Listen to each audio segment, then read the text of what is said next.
We are the Gujarat Technological University. Since its inception over a decade ago, GTU has been empowering young and curating minds to realize their true potential. Over 4 lakh inspired students are enrolled with one of the premier academic universities in India. With more than 450 affiliated colleges in its fold operating across 5 zones of the state, GTU, the International Innovative University, your place to move forward.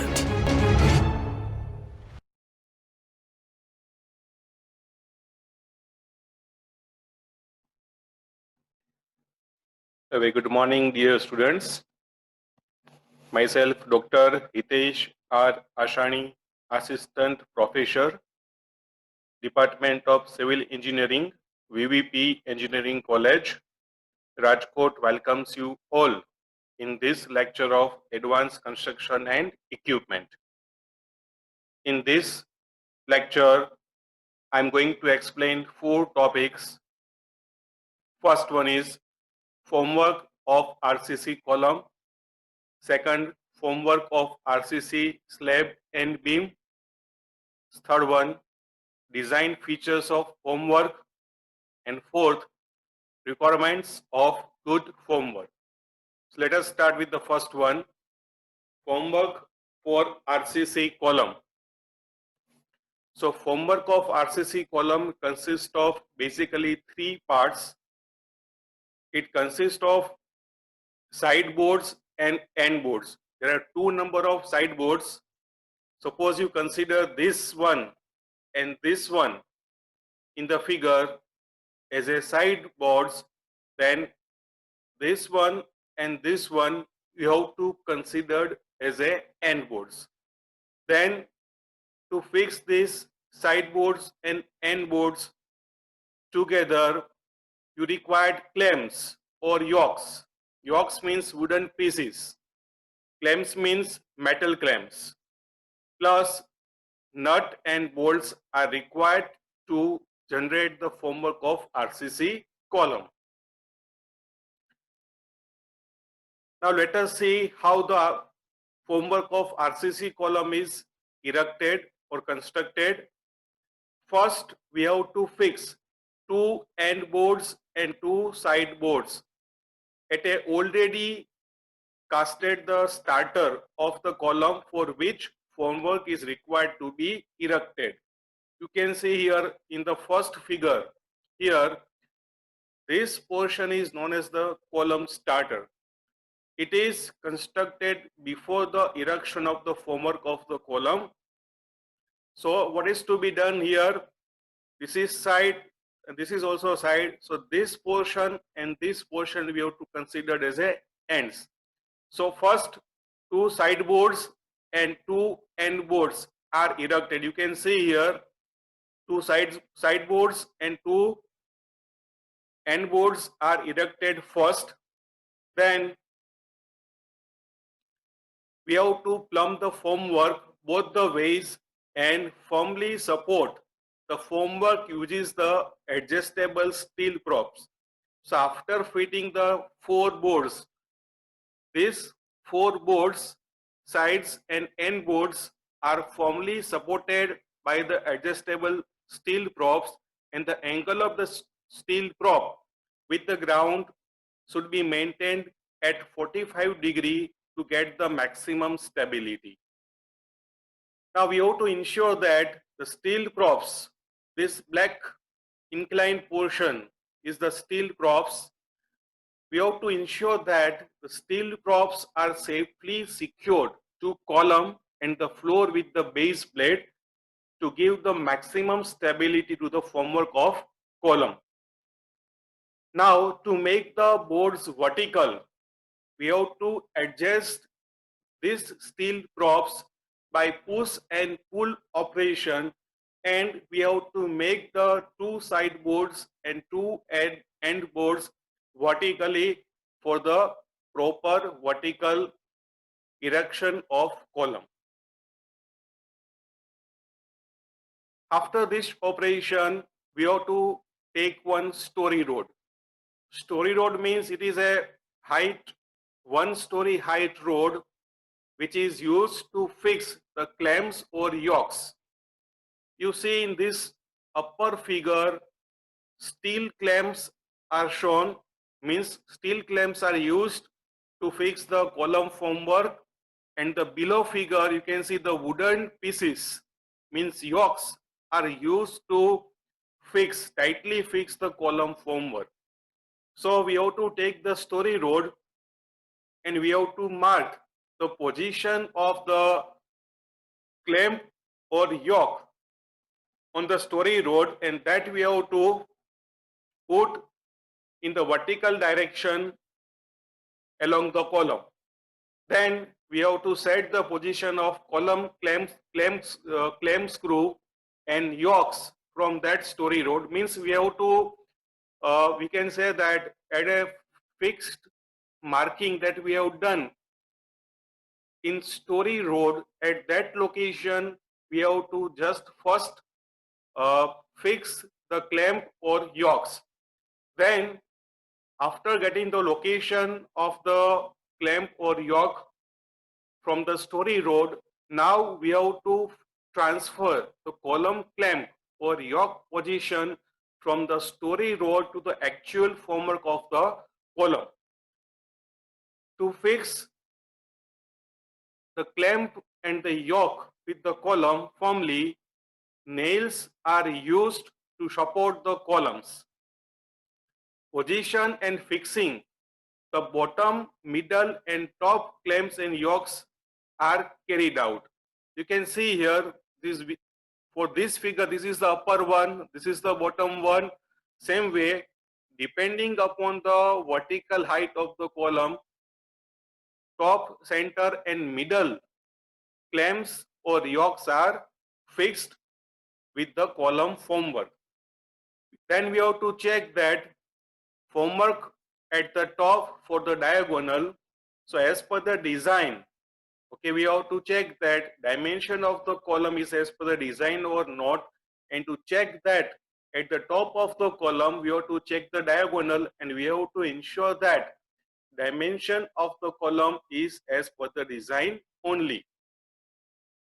After that, plumb bob is suspended from the top of the column and the distance is checked using the measure tape for the verticality of the column. When all the column formwork is securely propped, a final check must be made for plumb and column alignment before and immediately after the concreting has been done and vibration is already completed. So that will ensure the verticality of the column. So in this way, formwork of the column is created and concreting is done.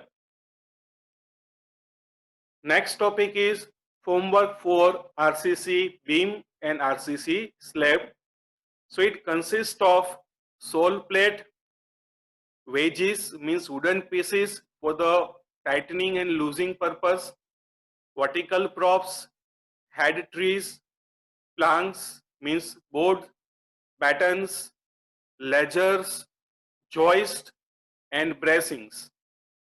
In this figure, all the elements are shown by means of arrows, so you can study this figure properly.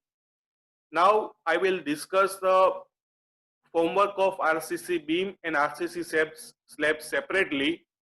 First, beam formwork rests on the head tree, and second thing is that slab formwork will rest on the battens and joist. First, I will discuss the formwork for the slab. Slab formwork consists of rows of vertical posts. You can see here rows of the vertical post. First, we have to create the rows of the vertical post. Supported on the sole plate.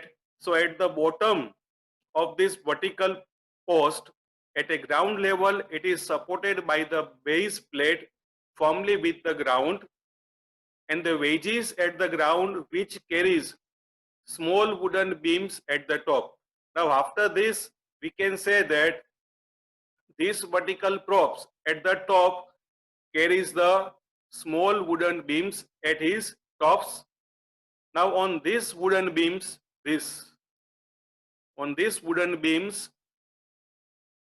bracings are laid at 90 degree. You can see here, these are the wooden beams, and on that wooden beams at right angle, one has to lay the cross bracings.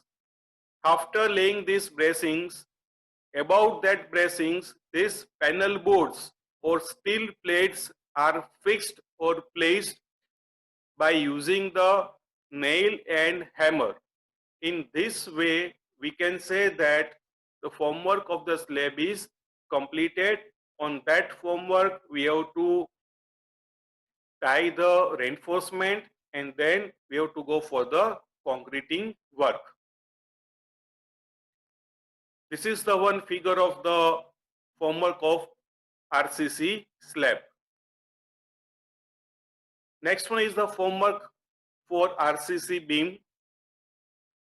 Box of the beams are prepared from the two sides and one bottom. You are knowing that in the bottom we are having, in the beam we are having one bottom and two sides. So the whole skeleton consists of these two sides and one bottom in case of the formwork of the beam. First of all, vertical ports. By means of arrow, vertical posts are shown, are suitably spaced at a required distance. Once these vertical posts are laid, over this vertical post, longitudinal main beams are supported. You can see here by arrow, the longitudinal beams are supported on these vertical props. Now, above this longitudinal main beams, transverse beams are placed. So on these longitudinal beams, you can see these transverse beams are placed, and it is firmly fixed with the longitudinal beams. Then first we have to fix the bottom portion of the beam, bottom board of the beam, with the help of the nail and hammer with this transverse beam. So this is the bottom of the beam. Then you have to fix this bottom of the beam on this transverse beam. Then we have to place and attach the side shuttering one by one. So first we have to fix the one side of the beam by means of nails with the bottom skin of the beam, and then we have to place the reinforcement, and then after placing the reinforcement of the beam, we have to put or we have to erect the second side of the beam. Both the sides are properly secured to maintain the horizontal distance with each other. So you can see the joist clamp connectors on the top of the cross beam. You can see here in this figure, these are the joists. The joists are used to firmly fix. You can see the vertical here, horizontal members are also used. Okay, vertical members are also used if required. Vertical members and horizontal members are firmly fixed by means of joist over this transverse cross beam.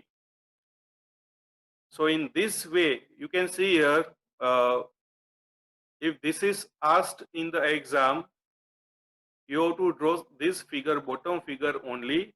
This upper figure is for your understanding only. So in this way, the formwork of the RCC beam is created. Now, what are the important points that we have to keep in mind during the formwork of the RCC floors? First one, design formworks for the weight of concrete plus some additional load about 30% to provide for labors, storage of materials and equipments. Number two, vertical props should be provided with diagonal bracings. Number 3, use steel forms for slabs and other components being of wood. 4th, the firm vertical support base plate is provided at bottom of the vertical post. 5th, wooden wedges are provided at bottom to tight or loose the post. 6th, necessary slope should be given as per the requirement to the floor formwork. 7th, whole surface should be cleaned with water before starting and laying of the concrete. 8, box for the beam formwork is prepared at ground and lifted and placed at position. 9, when secondary beams to rest on the main beams, opening at correct position are provided in main beams to receive the formwork of secondary beam. Now let us discuss the design features for the formwork. For the design features of the formwork, the IS code 456/1964 is used. Let us discuss features one by one. First is the general features. Formwork shall conform size, shape as per the plan, as per the design. Next, formwork remains strong during the placing and compaction of concrete. Third, formwork should be tight enough to prevent loss of cement slurry from concrete. Second feature is about cleaning and treatment of foam. Before placing the concreting or before starting the concreting, the formwork should be properly cleaned and dirt and rubbish material are removed from the formwork surface. The surface of the formwork which is coming in the contact with concrete should be treated with thin and uniform layer of commercial shuttering oil, so at the stripping time we can easily remove the formwork from the concrete. Third one, stripping or removal features of the formwork. Formwork should not be removed until the concrete has developed sufficient strength to support all loads placed on it. So one table is given. You can see this table for the various types of the formworks. What is the minimum period before the removal of the formwork is given? So first is the vertical formwork of column, walls and beams. So minimum period of the removal of the formwork is 16 to 24 hours. This is about the sides. Soffit means bottom form of the slab, 3 days, minimum 3 days. Soffit means bottom formwork of the beam, minimum 7 days. Props of the slabs means vertical members of the slabs. If the span of the slab is up to 4.5 meter, minimum 7 days you have to wait. And if the span is more than 4.5 meter, minimum 14 days periods are required.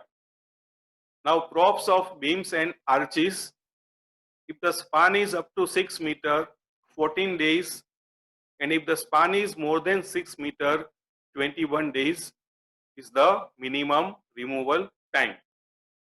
For the rapid hardening cement, 3/7 of the above period will be sufficient except vertical sides of the slab, beam and column. Now process while removing the formwork. First point, formwork should be removed in such a way that it should not create shocking and vibrations to the concrete. Before removal of bottom and vertical props, ascertain at exposed surface of concrete that it has hardened properly enough. in cold weather, precautions should be taken to allow for the decreasing in the rate of hardening. Fifth design feature is camber. So camber means it is provided in the beam formwork. So provided upward camber in formwork to ensure that beam do not have any kind of the sag. This practice is adopted only when allowed in the design calculation of the beam. And last one is the tolerance. Formwork shall be so constructed that internal dimensions are within the permissible tolerance specified by the designer. So change in the dimension of any type of the formwork should be as per the specification given by the designer of the formwork. Now last point in this lecture is requirement of good formwork. Number one, it must be capable to withstand all types of the dead load and live load. Number two, it should have waterproof character so that it wouldn't absorb the water from the concrete to ensure the proper strength.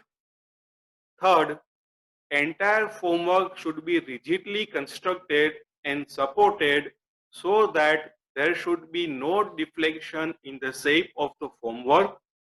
Fourth, deflection and shrinkage should be minimum in the formwork. Fifth, the joints should be tight enough to minimize the leakage of the cement slurry, again to ensure the proper strength of the concrete structure or member. The formwork should be constructed with different segments so that while removing the formwork, it should not damage the concrete. Seventh, the material of the formwork should be cheap, easily available and reusable. The formwork should be set accurately to the desired line and levels, should have plain surface. It should be as light as possible so that it can easily be transferred from one side to another side. Last one, the material of the formwork should not bend or get out of the shape when exposed to the natural elements or natural condition. So thank you very much, dear students, dear friends. Thank you.